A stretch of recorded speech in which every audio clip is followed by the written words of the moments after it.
పశ్చిమ గోదావరి జిల్లా తాడేపల్లిగూడెంలో జాతీయ యోగా దినోత్సవం నిర్వహించారు. కడకట్ల 2వ ఫ్లైఓవర్ పై సుమారు 1000 మందితో సామూహిక యోగా కార్యక్రమం జరిగింది. ముఖ్య అతిథిగా యోగాలో ప్రభుత్వ విప్ బొలిశెట్టి శ్రీనివాస్ పాల్గొన్నారు.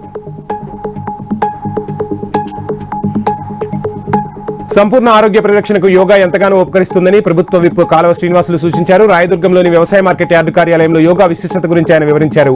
యోగా ద్వారా మనసు, శ్వాస, ఆలోచనలపై నియంత్రణ సాధ్యమవుతుందని తెలిపారు.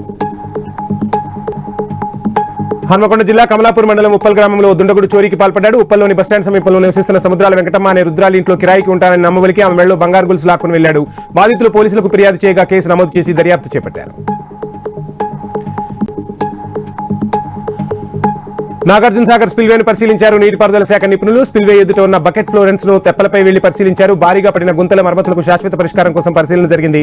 మధ్యప్రదేశ్ కు చెందిన ఓ కంపెనీ స్పిల్వే పనులు చేపట్టనుంది. ఇప్పటికే క్రస్ట్ గేట్ల మోటార్లకు వైరింగ్, గ్రీజింగ్, రబ్బర్ సీల్ పనులు పూర్తి చేయనున్నారు అధికారులు.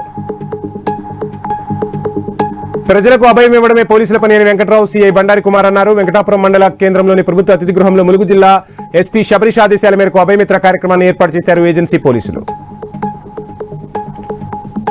వరంగల్ జిల్లా కాంగ్రెస్ అధ్యక్షురాలు ఎర్రబెల్లి స్వర్ణ అధ్యక్షతన లోక్సభ ప్రతిపక్ష నేత రాహుల్ గాంధీ జన్మదిన వేడుకలను జిల్లా వ్యాప్తంగా ఘనంగా నిర్వహించారు. ముందుగా కేక్ కట్ చేసి అనంతరం అనాథ వృద్ధాశ్రమంలో పండ్లను పంపిణీ చేశారు. కాంగ్రెస్ పార్టీ యువజన సేన ఆధ్వర్యంలో ఎంజీఎం ఆసుపత్రిలో రక్తదానం చేశారు.